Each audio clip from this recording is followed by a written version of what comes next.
And welcome back to Moving Conversations. I'm Brian Ritchie. Joining me as always is Nora St. John, and we have a special guest, but I'm going to let Woohoo! Nora introduce her in just a second. Yes, we have an interview today. How are you doing today, Nora? Oh, I'm well. I'm in the middle of a big travel season. I've been to Denver 2 weekends in a row. I'm about to be there for a third, doing a variety of things. And teaching's been great, meeting a lot of wonderful, wonderful people on the road. And I'm really excited honestly, I'm excited by how engaged the students that I'm running into Oh, are. It's yeah. like I feel like there's something in our industry that is just, at least those who are interested are really hungry to get that next level of knowledge. And it's just super exciting to work with them and play with them and see where they want to go and try to help them get there. Super exciting. I know you were Yeah. just in Korea with the same experience, yeah? I was Denver in Korea. What was funny is being in Denver. You and I were there at the same time in the same city, but just slightly apart. We didn't even, see each other at the airport, which is odd because that's where we sometimes will see each other sort of in passing. But yeah, it really is. I find that the fitness industry, and I'm not sure if it's this way in all of Pilates land as well, but there are those who are hungry, who want the Yeah, information, who want to get yeah. smarter, who want to get better. And then there's those who I already know it all. I already know this. I don't need, I don't know why I'm here. I just want my CECs or whatever. And so there's that 50-50 or not even 50-50, probably 60-40. And for me, the students that I have in my classes are hungry. They want the Yeah. information.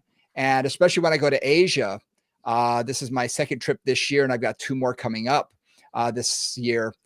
They are so hungry. They want the knowledge. They want to learn Mhm. more. So I'm always excited to teach wherever I go. But man, definitely when I go there is just phenomenal.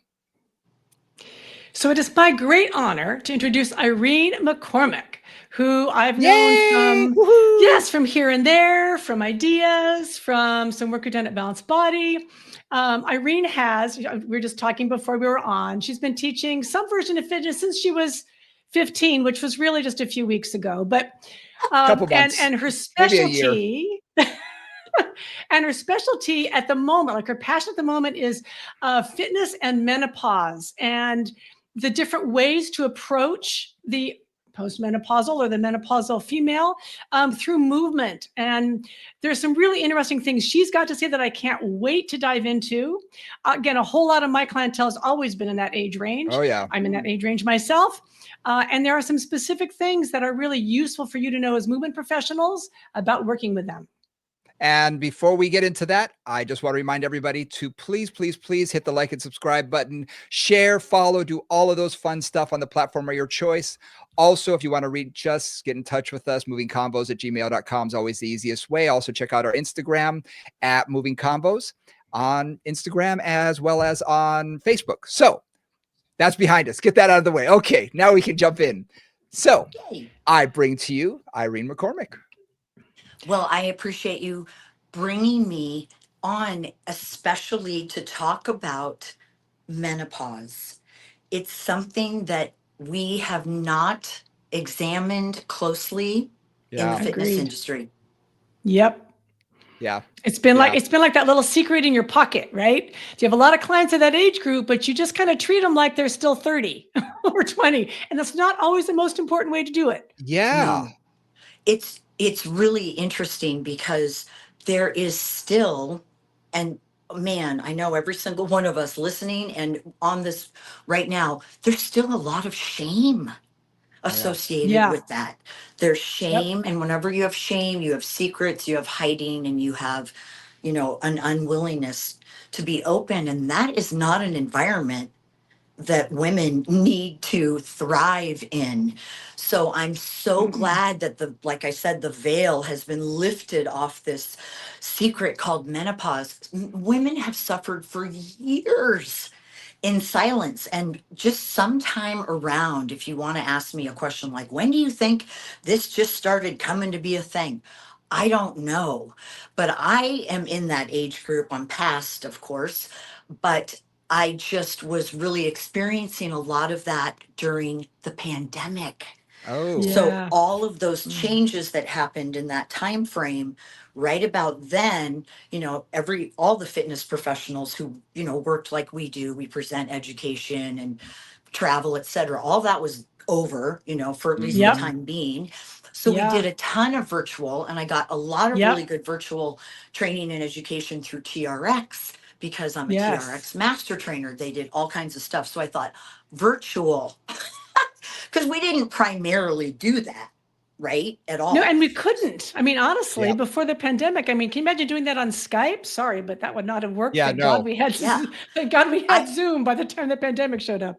I was literally thinking the other day, you know what? It's not going to be long. It may even be the case. Zoom will be a word in the dictionary. I'm surprised it isn't. Absolutely. And it's going to be a noun. Oh my God. I'm going to Zoom. We're going to Zoom. I'm Zooming. All that. We've created Zooming. Oh my gosh. But and then I started to do virtual because I needed to, make an income. And so I'm like, I guess I'll just take advantage of. And I literally kept running into the same woman, like you, Nora, have been training these women for years. And honestly, people don't know, but it's been your and their secret because those women look amazing. It's not about that. I really want to make sure people know I'm not talking about fat. I'm going to talk about muscle. I'm not talking about how you look. I want to know how you feel. And those are some of the primary focuses that fitness professionals need to kind of sort of paradigm shift over when they work with women, that are in this stage, because there's so much going on. Love that. And forgive me. I think what you just said is great. Go on, Brian. It's awesome. First of all, okay, I'm gonna come out of the closet and tell you that I'm not a woman. So I really don't understand physically what a person going through menopause is going through, but I am married. So I understand a teeny tiny bit from afar. But from clients, especially from what I hear, is that they don't feel like themselves in their own body. They feel like they're sort of visiting like an alien is taking over their body, because it's like everything that I used to do no longer works. Nothing feels right. I feel like crap. I'm tired. I'm this, I'm that. I'm not the person I was even 5 years ago. What's going on? And they look to me to help them. And I'm like, I'm a guy. I really don't understand everything that you're going through. I do from a physiologic point of view, but I really can't grasp it. So I'm really looking forward to more information. But am I on the right track with that? Brian, I'm going to tell you right now, you already know a lot more than you think you do. You do. You all the things that you said, that's it. Yeah. So really what it comes down to is, objective and subjective measurements. Of course, we use both of them. I don't train clients unless I have an objective to work off of. Absolutely. So you're going to be collecting data in your interview or in your meet and greet with this new client in this age range. It's going to be a little bit different. In fact, I really believe I have forms that I use. They're not that much different, but the language is a little bit more gentle. And it asks questions that aren't so obtrusive, specifically for men, because I don't want you to think, Brian, that just because you're a male, that you're not skilled or you're precluded somehow, unless you don't want to work with that topic or subject. You're just as intelligent and smart. I work with men all the time. I don't feel the way they do. So, right. I think that it's perfectly appropriate. I hear that a lot. Oh my gosh, all these male trainers are working with all these women in menopause. They don't know what they're doing. Well, sometimes I don't think they know exactly what should be happening, but it's not because they're males. It's just because they're not paying attention. A lack of information is just a lack of information. Yeah. Yeah. So that's how come I really want to be really encouraging to let our male client, training cadres realize that menopause is, don't be too around it, because that just promotes, not that it just promotes the part of it. I think empathy is a big part of it too. Empathy and understanding that in a male body, yes, I'm going through, less testosterone than I had years ago and things. So things aren't responding the way they used to, but not in such a significant or dramatic way, I think, as menopause. I mean, yes, my body's changing, but when I'm working with a woman who's in menopause, I can tell that their body is changing in a dramatic way. And that, just to understand that, I think, is huge. And to realize that, hey, all the tricks that work on other people may not work here. And, you got to go into your bag of tricks and go deeper than you did before. Yep. It's like pregnancy Mhm. with respect to the erratic hormones, but because there's no endpoint, like in a No clear pregnancy, endpoint it for ceases, sure. you It's know. kind of like, But I mean, right? menopause, there are roughly 4 to 5 stages. We're Mhm. in premenopause from the moment we have our first menstrual flow. Every little Okay. girl. I used to Okay. understand that the later you started your menstrual cycle, the later you would start menopause. That's not true. There's no correlation, except if the individual who started their menstrual cycle really late. And this is, I don't know if you'll find it interesting, but sometimes people ask me how. See, I've been interested in female and athletics my whole life, and this is how come. I started competing in track and field when I was 9 years old. So I Oh. did not get a regular menstrual cycle until I was over 18. Right. I was in Southern California. So Dr. Carol Otis at UCLA was doing a research study on what we now know as the female athlete triad syndrome. And I was one of her subjects. Wow. And that was, Neat. Interesting. I couldn't, you know what I couldn't believe? In 83, 84, 85, whatever, a woman was in a laboratory leading the group. Blew me away. Right. On a female medical condition, which is Changed that my was whole, rare. that's why I went into exercise science. Awesome. I was like, she can do it. I can do it. That's And awesome. so, but I also it turned me on to, just females, and I don't know so much about that, but I do know, I did my thesis in graduate school on pregnancy and exercise. So it is really kind of natural that I go into menopause, because it's the next logical step. You are in premenopause and still until you start getting erratic periods or symptoms of menopause. Many women, many, I could give you a statistic, but I don't want to misquote, don't even know they're in menopause. Many, in fact, more of the clients that a trainer is going to meet, male and female, she won't know she's in menopause. Hmm. Right, because there's that phase of estrogen loss, which just is subtle. It's not like your periods are super erratic. Maybe you skip one now and then, or Mhm. something gets a little off, but you're not actively feeling like, okay, I'm falling off the cliff. Right, my periods haven't Right, come not for yet. weeks and weeks and weeks and months and months. Yeah, yeah, okay. So all of a sudden, Brian, Nora was just saying, the menstrual stuff, you're probably having not a, you're interested in it just because the estrogen ebb and flow has such an influence on women. I mean, Yeah. you notice that all of a sudden at a certain age, 40 something, 50 maybe, you don't see anymore. All of a sudden you're like, I need readers. Your vision goes whoop. You have estrogen Yes. receptors in your eyes. Hmm. There Oh, are there you go. estrogen receptors in almost every cell of our body. We did not know that Hmm. until recently. Uh-huh. Estrogen has, like Brian, you were talking about, gosh, testosterone, because women really lose a lot of testosterone too.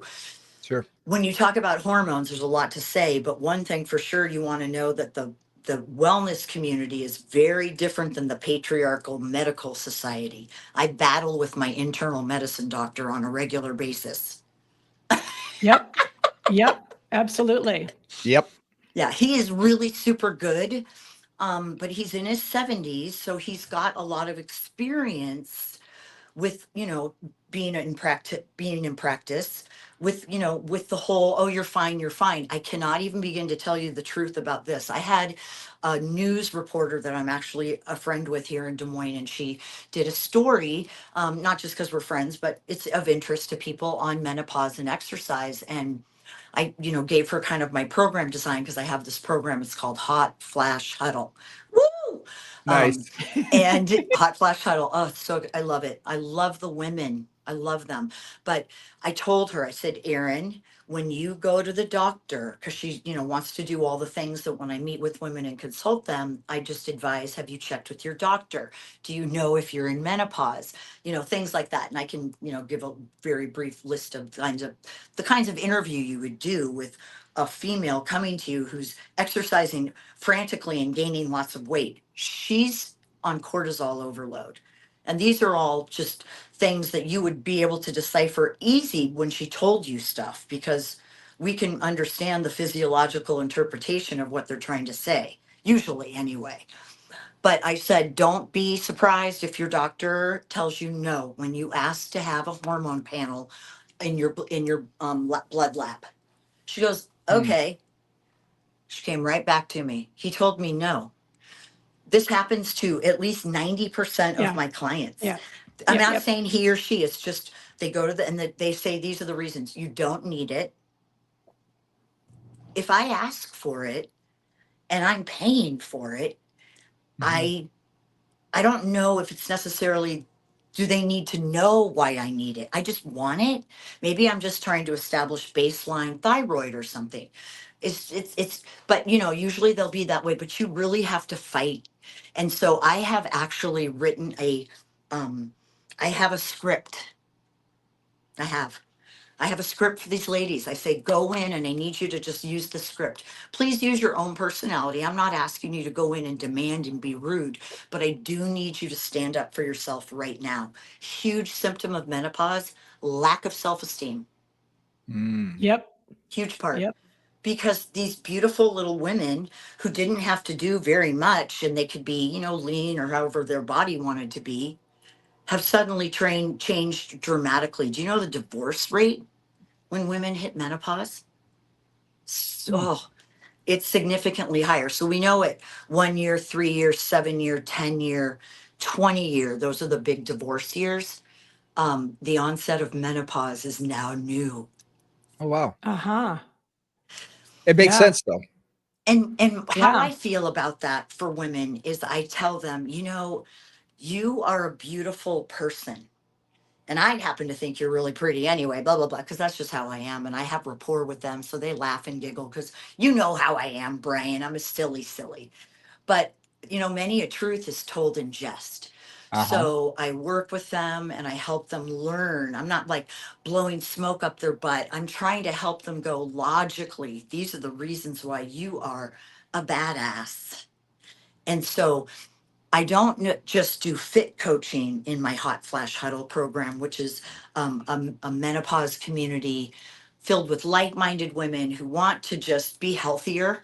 And it just so happens that they start to look a lot better too, but that's a side effect. Um, they do wellness coaching with me too. So they have their own outside of work homework. I don't spend my time with cardio on these women because these women, not all of them, I'm generalizing right now, I know, but they've been training the wrong muscle for a really long time. Do you So know what I talk mean? talk a little bit about Yeah, that, talk because I about know that.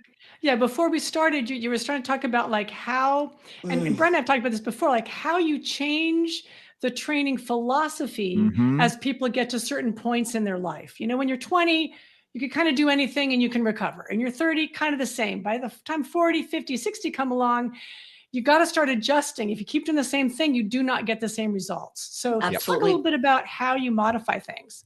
I mean, the law of specificity, I cannot believe how much it's ignored Mm. by not everyone, not us, but many people in our industry. They just, oh, I'm going to run a 5K, so I think I'm going to do a step class. I mean, just so when I talk about specificity, what we need to look at is so changing hormones. I'm not a medical professional. I can look at that blood draw and definitely share with you my interpretation of what those things mean. I am never a substitute for a medical professional, but if somebody wants support for something like that, I can absolutely help them. And then when they don't understand, I'll just refer them. I'm not trying to take the place of, but women will literally go in for hormone replacement therapy, and then I'll take you back to that cortisol driven workout, but they'll go in for HRT. And I'll explain this also if this makes no sense. with a medical professional, and they'll say, okay, I want to, take the hormones. In the patriarchal medical community, they will give you estrogen and they will give you progesterone, but they'll say this to you. Do you want to do estrogen, progesterone, or both? To a consumer, How do they know? Who has no clue what those are going to do for her. I'm like, I mean, Yeah. she goes, I don't presumably. know what to do, Irene. I go, well, your doctor's going to have to share this with you, but you need to be on progesterone if you're on estrogen. That is Yeah. my understanding. Yeah, So me check, too. but honestly, those two, they check each other. They're really important to be taken Yeah, they're together. a And balance then situation. they don't examine testosterone, which is something I Hmm. believe in.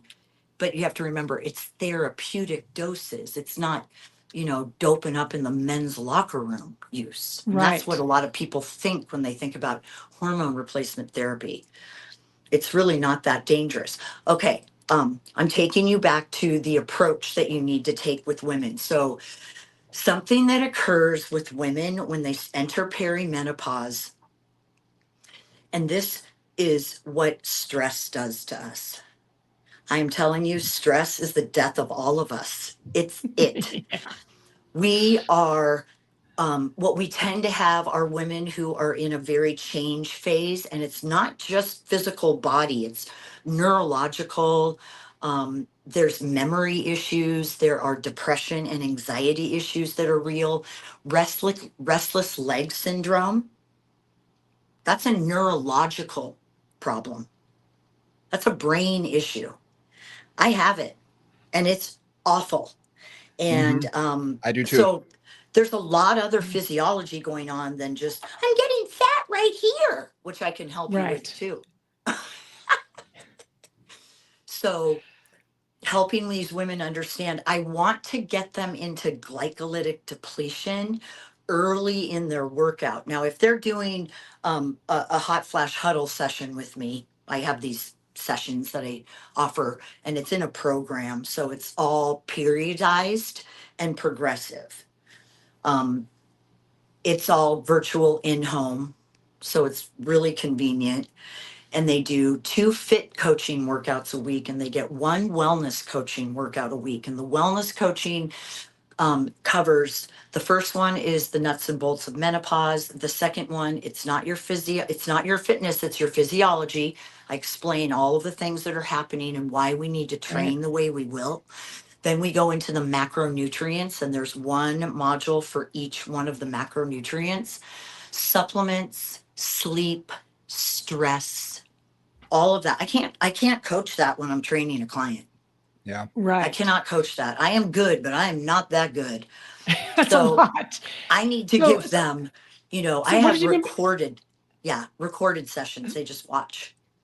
That's awesome. And that makes it so accessible, which, Hmm. as we know, it's like making fitness accessible makes all the difference in terms of people's ability to comply and to do the program, right? That's awesome.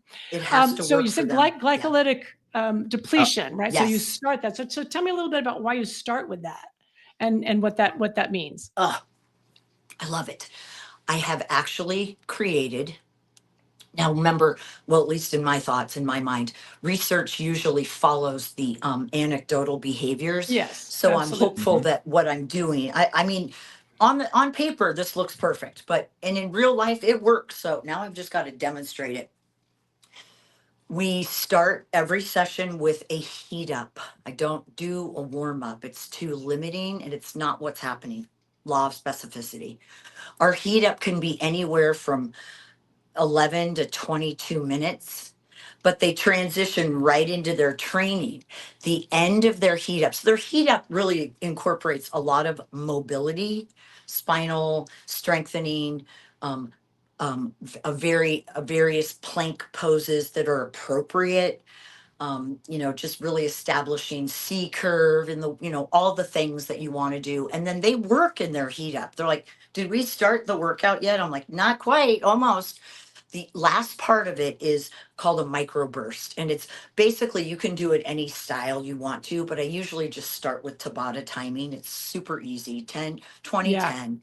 I Yep. pick a very, very easy, usually a sagittal plane one to be start with, Whole body movement. There's no requirement to jump. There's no requirement to add impact or nothing. It could be as simple as, with proper biomechanics, of course, uh, touching the floor to the right and then standing up and to the left. I mean, I'm not talking burpees or mountain climb, nothing like that. I'm just talking about movement that they have to perform in different planes of motion, and they get breathy. Not after round 1 or round 2, but round 4, they're like this.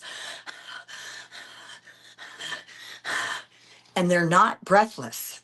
They're just super Right. breathy. And I know they're burning glucose because I understand, kind of the energy systems that they have to utilize to perform the movements. So what happens, this is why I know, I'm like, okay, this is working. So I have to be really careful. I have women who are not metabolically prepared for even just Uh-huh. and another thing too, this is a side note, I get a lot of pushback from this. I don't teach squats or lunges. I don't do either Uh-huh. one of them. I would not have somebody hold weights here and squat down and up, or a button. No, they don't. These women I know, they don't need to do any of that. They need to do a whole bunch of other stuff, but not that. It Uh-huh. doesn't do, I don't think, what a lot of people think they do. I just think there's so many other better choices. And you have no idea Awesome. how many people look at me at some of the gyms like, she's dumb, she's What? crazy. But I just don't think so. But when they get breathy and they start blowing off all that CO2, I know they're burning glucose. So they're probably tapping into, whatever glucose they have on board. And if I can maintain an insulin level that isn't super like, don't, so your body's like blood sugar, because that totally releases cortisol. And So cortisol, you're really trying to keep a moderate, like what I've heard, and we've talked a little bit about this before, like you're keeping a moderate effort range, right? Rather than, going up to levels, 4, 4, 5, if you think about just, your cardiac levels and stuff. So staying more in that 1, 2, 3 range, and kind of like getting blood flow, getting circulation, getting oxygenation, using some energy, but not getting to that point where you're like, I'm no, dying, not where they right? have to lean over and bend down and hold their finger up for a second. No, Right, it's too exactly. much, because the thing is that with these hormonal changes, and I'd love to say not every woman, but I in my experience, every woman I've met that's going through like whatever we refer to as normal menopause, I'm not even sure if that's a thing, but um they they're so stressed. They Yeah. just are. The biggest Yeah. signal and the number one thing that we talk about when we meet these people, and this is what trainers need to focus on, not what are you eating? What are you doing for exercise right now? No, I need to know. You know what? On my list of priorities to solve this woman's pain points, fitness is number 4. Uh-huh. Or I'm not you even interested in that until I find out, how are you sleeping? Oh, uh-huh. that's a huge giant, but I learned a lot from that. I have to know about sleep. Then I need to know, how are you managing your stress? So Oh, I'm not sleep, managing my stress. Yeah. stress. Okay. Right. Okay. Um, Good to know. Now Susie, now remember, I have to have rapport with people, because for me to be the way I am, it's a little in your face, but I only do that with people who, because I love them and they like me. So we just kind of play. But I will tell them, this is why you're getting fat, because you're stressed and they're gaining weight. So they're working out harder. They are not allowing themselves sufficient recovery at all, which keeps their body in a state of fight or flight, because they just never get there, and they're Mhm. frantic about it. So because cortisol's on board, the energy source is sugar. You Uh-huh. can't have cortisol on board doing its thing with fight or flight and your neural system. And if I'm wrong, tell me. And be in homeostasis with, norepinephrine floating around your body, and you're just relaxed. They don't work both at the same time. They're two different systems, right? Parasympathetic and sympathetic. They're two different systems. And when you're in sympathetic overload, which is cortisol, which is all those things, all those recovery systems shut down. Mhm. Right? You don't do Nothing, repair, you don't do digest, nothing. you don't do rest, you don't do recovery. You're just doing like, okay, everybody ready. Right? And that's a And very different, yeah. let's go. Yeah, Okay, that type of exactly. coaching, we as a fitness community need to make sure people understand if they're going to shout something out, they better attach it to some sort of verb or adverb, Mm, because you can't. I asked my coach, I worked at a really big company that had 4,000 coaches or whatever, and I would ask them all the time, woo, yeah. Hey, I was just wondering, you had a really good like section in your class when you were like, woo, what were you wooing about? Yeah. Mhm. So attach a behavior to a reward. I mean, and that's a coaching. purpose. And And a so purpose. it's as Mm, basic as that, but a lot of these yeah. women have really never been coached. So Hmm. they don't really understand the difference between, and that is why also on virtual, I have to move a Mhm. lot because the energy is just not the same. Yeah. So as a trainer Absolutely. live, I don't move nearly as much. When I teach reformer, I have my hands behind my back, make adjustments when necessary. But it's just really different. No, But they virtually, it's need because it. it's all the nonverbal communication, right? It's like Yeah. reach and lift and all They that. need it. So So, they so understand. They start, and then what I help them realize is, okay, so I have people, I'm sorry, I'm kind of all over the place, but I'll tie it up. I have women who are not metabolically prepared when they first start working with me, and I tell them our workouts are going to get really intense. They will sneak up on you. You will have no idea how hard you're working. Oh, okay. I can't tell you how many hypoglycemic episodes I have had to run and get some sort of glucose for them to ingest because they just didn't eat proper or whatever. So I also teach as part of the wellness coaching how to help them understand how to control their insulin. And it right. sounds crazy complicated. They don't have to do anything but be mindful of when they eat, especially, and how I teach them that is their pre workout and their post workout feeding. That's how I teach them. And Nice. then they So you're thinking, so learn. you got Yeah. sleep, you got stress, and essentially you have nutrition or managing your glucose levels or managing your insulin, right? So those three pieces are like your first three. And then fitness comes in after you've kind of taken a look at Yeah. those three elements. You That's cannot, fabulous. everybody knows this, but most people don't pay attention to this. You can't exercise away already consumed energy, which people call calories, and you can't exercise off in advance calories or energy that you're going to consume. If only we That's could. But that's Oh, yes, that would be literally a wonderful, wouldn't plan. it? use what you got. That's literally people's plan. That's like Oh, their yeah. go-to game. I'm like, That is oh, absolutely.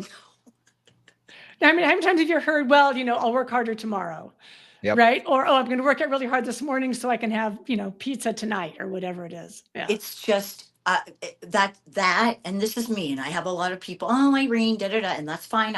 I like to hear it because I want to hear kind of what the feedback is. But I have always discouraged trainers and fitness professionals, don't talk about Thanksgiving meals and then exercising to burn. It's Right. so Just leave it. Just illogical. stop. Just stop. It Yeah. doesn't. Mhm. It's not even a logical statement.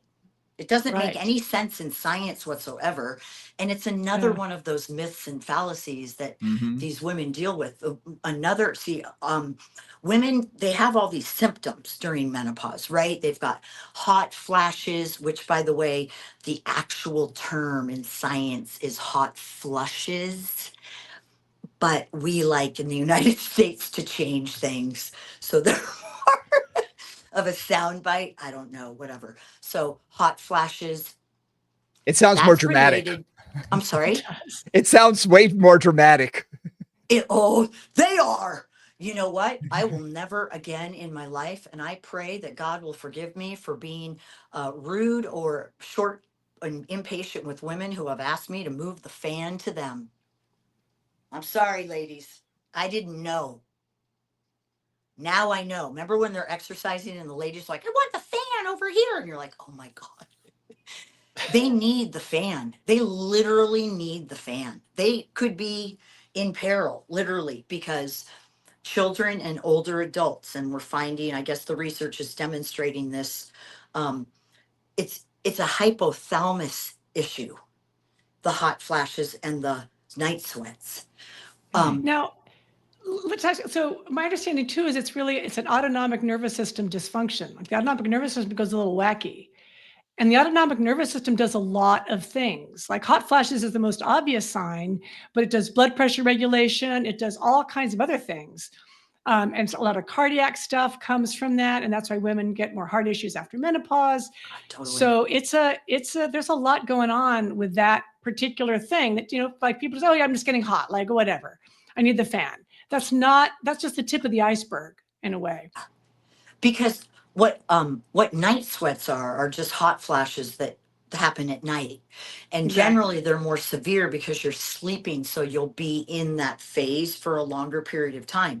You'll also be covered up to here and not not throwing your covers off. Then you're soaking wet. But I mean, hydration, one of the guidelines I have in my hot flash huddle is we sip, sip, sip. Literally, we stop, sip, sip, sip, and we sip water. I mean, always have it. And then I talk to them about how I bet you drink more water when you do a session with me, because we're constantly sipping together, than you do on your own. Because I know I do. I always try to make it be so they build me up just as much as I build them up.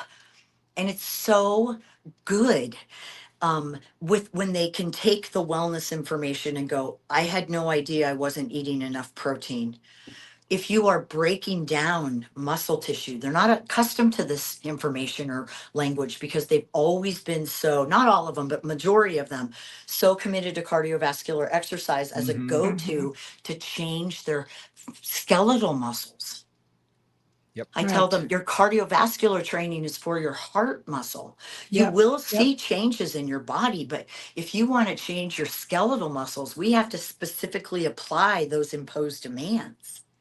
We got to target. And I've talked about that a lot. Yeah. All the time. I have to talk about it all the time because the said principle is ignored in the fitness industry with respect to not us, but the individuals who make decisions about what equipment I'm going to use, how much money I get to charge, how much money I get to keep. Right? It's kind of like the fox guarding the hen house right now, but I'm hopeful that we have all these ideas about having this health fitness like association, but I'd really like the health fitness association to be made up of health fitness professionals, not owners of businesses and franchises. And that's just one of the issues I have right now. That's me. As I look out at our industry, I'm finding that individuals who do not have the academic credentials that I have, and I'm not trying to play some sort of card, but if a medical professional goes to get a medical degree, she doesn't expect to be asked to clean the floors. Do you see what I mean? And I know that in fitness, that's been really common. It's kind of like, oh, the fitness instructors will clean up, or, we can't do that anymore if we want people to respect us. I'm not below cleaning. Are you crazy? I love to clean. It's the most mindless behavior. I love it. But, as 100% contracted individual, I'm not on the clock. Yeah. And these are expectations that people like me and other peers that have master's degrees and PhDs were looking for employment in places that the requirements are that of a high school diploma. I'm not trying to play the education card, but there is some merit and value in trying to achieve that more, so you can offer more and ideally be held in a higher esteem. And I think we need to treat ourselves. I think we need to treat ourselves as professionals. And the more we are, we'll be seen as that as well. And I think when you get to a certain point, we are, but we're not raised to that level when we start out. Too many people did start out, just doing whatever we're told to do around the gym and whatnot. Exactly. So, and that makes total sense. We didn't have any protocols then. No. I did want to bring one thing up. When in regards to stress, I find this fascinating. And you said it, but I want to reiterate this.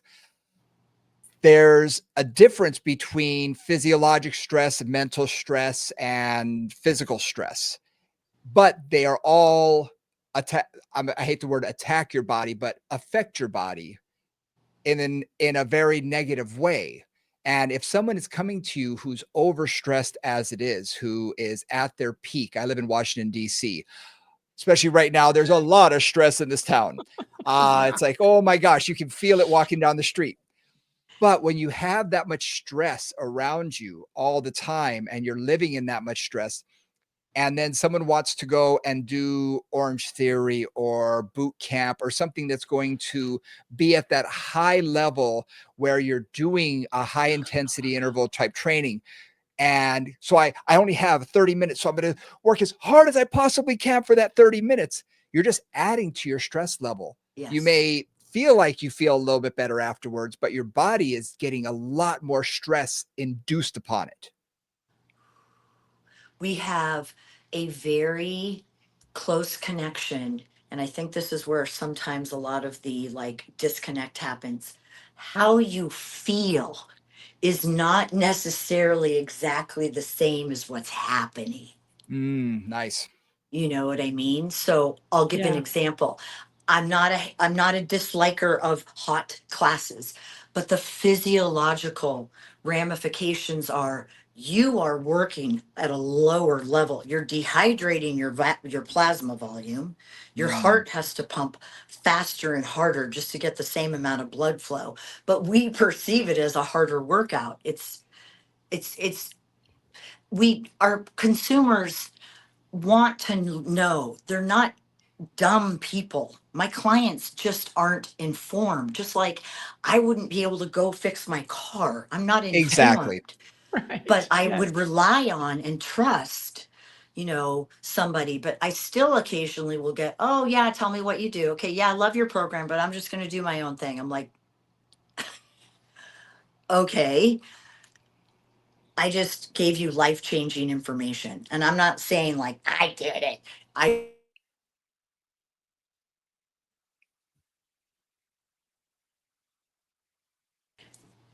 And I don't remember what I'm sorry. No, I think, well, we just had a technical difficulty. So we paused for and just a moment. whenever I get nervous, I dance. Yep. Gotcha. Yep. Gotcha. I No, will do so it no matter where I'm at. I don't care. I was sharing with you about the women in menopause and how they're very accustomed to cardiovascular exercise. mhm, And so they're very conditioned and know that if they do some cardiovascular exercise, they'll probably lose a little weight and they'll feel better and da da da. It's that whole, perception of Yeah. how I feel, da da da. But again, they don't acknowledge the need. They have to move from allostasis, which is complete physiological chaos, to homeostasis. mhm. And that's another thing I don't like in our fitness class language. It's not a cool down, it's a transition. Yeah, We're Mm, just yes. transitioning out. And in a I like that. transition, you can do mobility, you can do breath work. For impatient people, you could even do it standing. Hmm. Um, but having them understand the sections of the class, because some of them do get a little confused when I don't ask them to do things that are super um, breathy. But like I said, I don't focus so much on the cardiovascular. We get the first 20 minutes or so is all about mobility and preparation. That's why I call it the heat up. Then we start our work. So we'll do microbursts just so I can try to get them into glycolytic depletion early in the workout. And all that means for them is, whew, I I'm feel working. like I'm training, but they're Yeah. not out of control. And those of them who are a little more, a little more sensitive to it, we have easily digestible carbohydrate right on site. I teach them about their 90-minute window pre-workout, how they need to get an easily digestible carbohydrate, because that'll help stimulate liver release of glucose and glycogen so that we can utilize that and then tap into body fat as long as we don't get that cortisol level way up here. So if I can deplete that glycogen and I can keep cortisol levels low and the body out of that, I mean, you're in a sympathetic Right. But situation, there's but levels it's to not that. maximal, There's right? levels to that. And so Yeah. they change. They Hmm. What do you change. see? I see What do you muscle. see? I see weight Uh-huh. loss here. Uh-huh. I see more confidence. I have somebody now, she's like, you know what, Irene? I'm ready to pick up the 15. I've been training Nice. her 3 years. Whatever. Is that how long it takes her to grab the 15? I don't care. Who cares? I mean, it's just, I mean, so load is super important and it can come in Yeah. many different forms. Yeah. Um, Precision in movement and the Pilates philosophy with the transitions are just as important as the movements. Yeah. So they're almost performing when they're working out with me, but it's not a Yeah. group exercise class. It's not, "Woo!" Not that I have anything wrong with that, but everything is purposeful. And if I tell you, you're going to work your glutes, they go, oh my gosh, we really are. Yeah. So we start in this hot flash huddle program, the first 4 sessions, 2 weeks. They will be doing endurance based stabilization, mobility, just foundational. What can they do? What hurts them? Nice. What can I get away with, basically? Uh-huh. Yep. Yep. Yep. And then And where am I at? right, and how are they Yeah. feeling and what's going on? And then it just goes from there. I try to develop, and this is what I'm also doing different.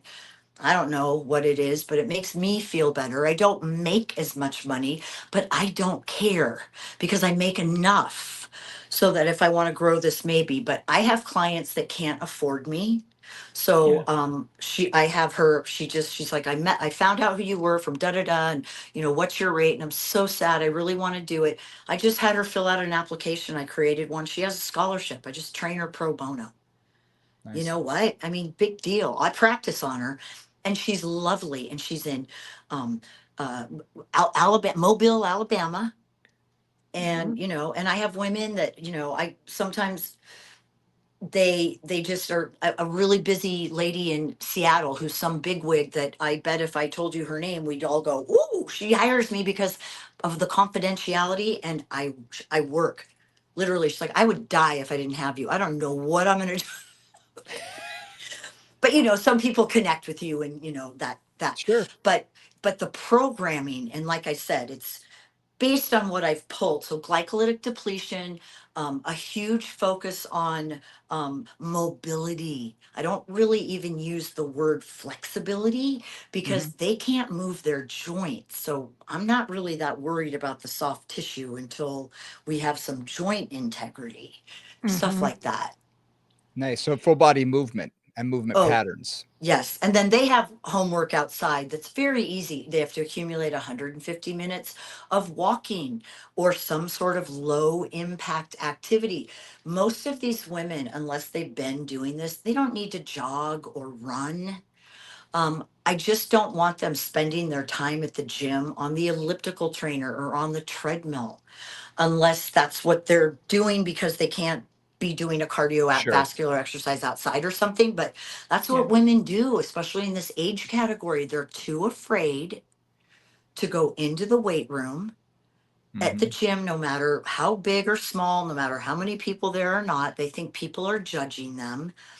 And so the confidence building too, a lot of volume training, a lot of movement patterns, 3 rounds or more. In fact, I was thinking of a workshop called 3 rounds because these ladies, I can't even tell you, they're like, I hire you for this third round because they would never do it without me. But Yeah. of course, I mean, the magic is in the volume to a certain Yeah. threshold, and then Yeah. most people don't get to that threshold.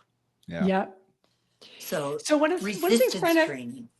yeah, speaking of resistance training, so one of the things Brian and I have talked about, in fact, I think our last session or something, I'm not sure where this is going to come out in the lineup, was that idea of sarcopenia, right? Hmm. That, and we talked about it first in relationship to the GLP-1 Ozempic situation and the loss of muscle mass along with loss of fat, but then also looking at it as from an aging perspective. And menopause is a classic time. I mean, I know there was one point in my menopause journey when I kind of suddenly lost about 10 pounds. That was not fat, that was muscle. It was like, oh, I got a lot skinnier. Ah, that was muscle.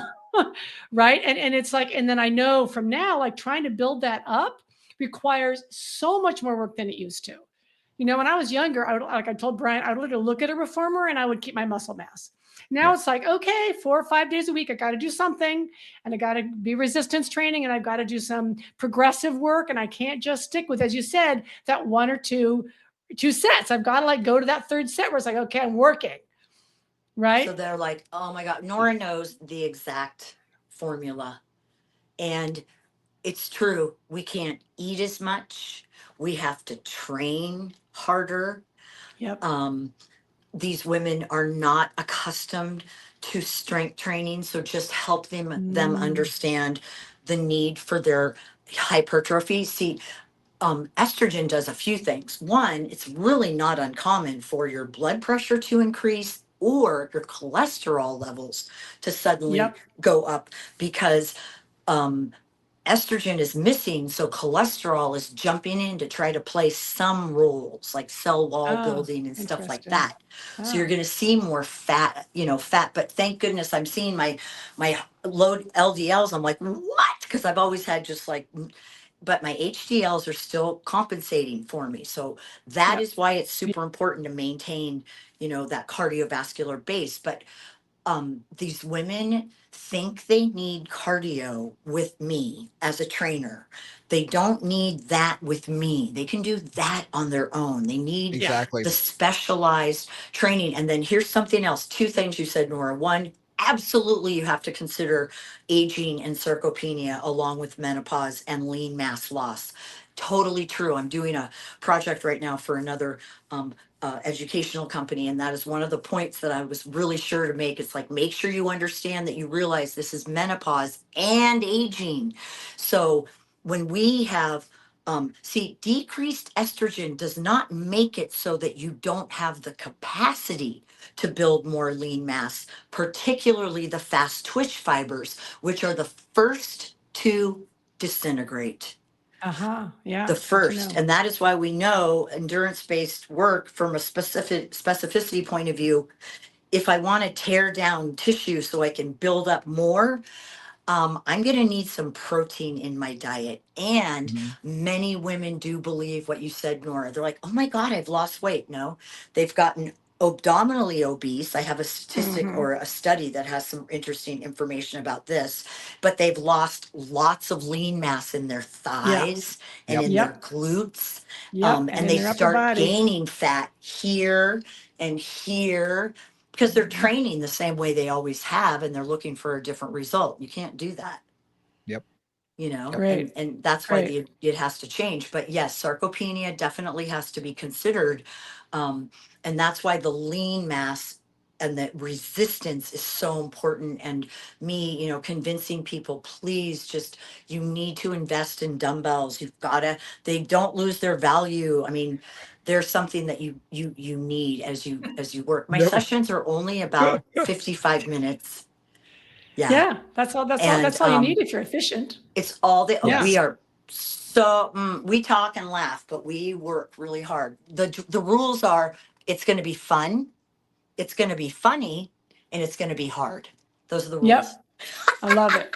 I love it. Nice. So this is like this. So just to wrap up a little bit or start to think about that. So we're looking at this decrease or trying to keep cortisol under control, which really does change a lot of the way people train, just even in terms of motivation. Or a lot of people really train by going harder, harder, more and more. And that gets you jacked up. That's not what we're looking for. That's looking not for that appropriate glycolytic for women with hormones that are erratic. It doesn't work the same way. Yes, correct. Yeah. So that was just a great little insight. And then that starting with kind of glycolytic depletion. So again, mobility, but then a little bit of those bursts just to get that going so that you can really keep that cortisol level and your blood sugar levels kind of on a nice par for doing what you want to do. Adding resistance training in. Yeah. So it's elevated, but they're in control, and it is so much easier to focus and concentrate on precision in movement when you don't have 5,000 joints moving that we have to manage, So and when your cortisol isn't up here, like anxiety and stress do not help focus. No. I mean, In for fact, most people, yeah. We'll break, we do mobility and flexibility all through the work. So it's you know, if you were to do a session, it's not really, it's all stuff people know. It's just not it's not laid out in a traditional way. But, you know, I tell them, you got to try something different if you need a different result. And they're like, oh, this is working. I'm like, well, this is working. I promise you it is. But there are other things that will also work. So they just have to learn about their new physiology. The things that used to work won't anymore. Sleep is a number one priority. And I don't mean getting, you know, hours and hours. I mean, non-interrupted sleep, sleep that doesn't, it's not disrupted, because that is where you're waking up because cortisol is waking you up. I don't know why. You might not know why, but that's why. Mm. And I loved your like 4 points. So sleep, Yeah. stress. I'm just to keep it 3 S's. I'm going for supplements. It really isn't. It's really blood sugar. Maybe it's sugar. Sleep, Oh yeah, stress, sugar. yeah, sleep, And then stress, fitness, and then sugar. and all those pieces need to be like that. That's again bringing in that wellness piece, that conscious piece, because all of that takes awareness, and it takes paying attention, and it takes maybe, again, to your point, changing a few things to have a different result, which is all critical. And there are lots of trainers who are totally qualified to be working with women who have issues with menopause. But like, I'm just going to use an example, the TRX. Okay, it's an amazing piece of equipment. It's not that really that hard to use. I did a course recently and I had some women come, super nice ladies, have been, you know, a lot of people have been using it and have been exposed to it for a really long time. So they think they know. Just show us advanced stuff, you know, in this 8-hour training, because we already know how to use it. They couldn't shorten and lengthen the straps. Mm-hmm. So Okay. I'm not, Fundamental they information. don't know what they That's don't it. know. Yeah. So that's how come it's like I have to, you know, these trainers, like we were talking about continuing ed and be, you know, getting people. And Nora, I remember when you first talked about how you're getting lots of like people who are super eager to learn. In the handful of conferences I've been at in the past couple of years, I am noticing a larger amount of like recent college grads, college students that I hadn't seen yet. That's They awesome. are dying to learn. It's really refreshing. Yeah. But I, I, but I think, but the yeah, go on. trainers, I mean, just like with the TRX, like, okay, I know it's easy to, you know, do a chest press and a squat, but there's so much more. It's just the tip of the iceberg. So same with menopause. I've talked to lots of trainers and I have courses offered, and you know, I'm partnering with the American Council on Exercise to offer this program called the Menopause Mentor, and it's Awesome. education for fit Awesome. pros, you know, to learn. And Great. the thing is though, they know, you know, I mentioned glycolytic depletion, I mentioned insulin. They know what I'm talking about, but I guarantee they don't know the the application of what that is and how important it is for a woman in menopause Well, and and that's, post. you know, but that's where somebody like you is so important, because, you know, when you go into this field, there is an fairly infinite amount of scientific information you can play with, and then turn that scientific information into a movement protocol, into a program, into how do you put that into practical action, is, you know, what us as educators try to do. Because you read the stuff, it's like, okay, well, what does that mean in terms of, to your case, movement? What am I going to teach them? What is the program I want them to do? What level are they going to be working at? What are the key elements? That's really where, you know, where the important stuff comes in. It's not just the information, but then how do you translate that information to something practical? So Nora's talking about program design and the scientific application of. Very select people know how to do that. Mm-hmm. You do. Excellent, excellent. I mean, I have tons of peers, but even some of my really, really good peers, they're not that great at program design. They're great Right. at blah, blah, blah, or whatever. So it is, I believe it should be a course that is offered as part of an academic Yeah. preparation for exercise science, because you can't just teach the students what you learned in your soccer practice. Mm-hmm. Yep. Yeah. And Now, I see it. Now, Irene, unfortunately, we've got to wrap this up. But one thing that I would be interested in, and let's see if Nora would also be interested in. What we like to do sometimes is take the theoretical, and we did the theoretical today talking about this, and taking it into sort of the practical application. And would you be open for down the road coming back and doing like a case study where we give Yeah, you one or love two that. people where, we give you all their information, and I'd love to know your train of thought on programming. Now, granted, it's just it's just a case study, so you It's a wouldn't little have the made person up, in but front of you. yeah. It's made up, but it might be interesting for our listeners to listen to. Oh, here's why I'm thinking it this way. Here's why Yeah, I'm thinking it this way. Would you be open to that for the That is future? brilliant. that'd be That would help awesome. me, everybody listening, because that's basically what it is. And that's how come sometimes I feel like these students that are really smart and they know all the book stuff, but like that's the situation you're in. It's like she's turning away from you as you're sitting in the chair. You might want to kind of sit back a little bit too. I mean, that kind of stuff Yep. is part of it too. And I would love to tell you, share with you some That'd be awesome. individuals. Yes. That'd Perfect. be You That'd be know, awesome. great. you've got Is your there women who are like one woman who'd be like, I'm superwoman. I've been training for years. I've been going to all these really tough programs and now I'm in menopause and da da da. And she still wants to do everything, but Mhm. that's one woman. And then you Yep. have those that are like, I'm a loser. I am fat. I am never going to change. My husband and I don't have sex anymore. Blah, Mhm. blah, blah. It's another thing, too. I do inquire about intimacy, but only if I have the rapport, because right? that will tell me a lot of things, too. Yeah. Awesome, awesome. So Cool. we really want to have you come back and do that. Now, where can people find you? Social media, you mentioned the Menopause Mentor as well as the Flash Huddle. Yes. Where's the best place for us to, tell people to go to, Well, if and for all of our listeners to jump online right now and say, hey, where can I find her? Well, I would love for anybody who has a question, a comment, or a point maybe they want to discuss or share. My email is themenopausementor@gmail. Perfect. And Great. I have a full hot flash huddle program beginning on May 1st Great.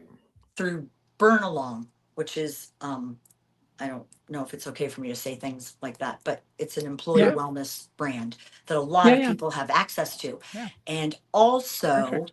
I have the education that I've been working on for over a year for the American Council on Exercise. I'm partnering with them to release what's called the Menopause Mentor.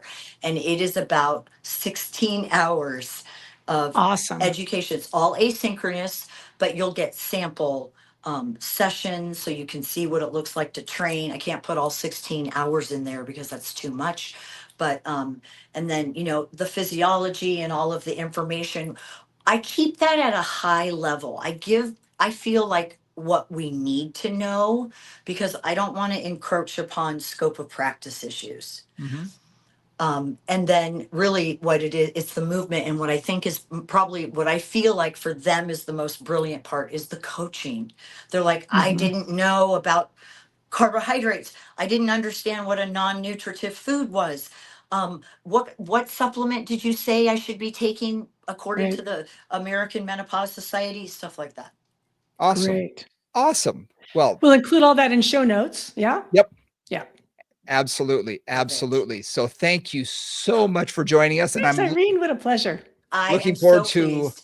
Thank part you so two. much for having me. Please invite me back when you feel it is appropriate. And Absolutely. I know you guys will keep being out there and just thank you so much for your leadership in our community. Thank you. And right back at you, Irene. Thank you. Absolutely. And thank you guys for listening. We really appreciate it. As always, hit that like and subscribe button. We really appreciate it on the platform of your choice. You can always email us at movingcombos@gmail.com. Check our Instagram at Moving Combos. And for Nora St. John, I'm Brian Ritchie. We'll see y'all next time. Bye, guys.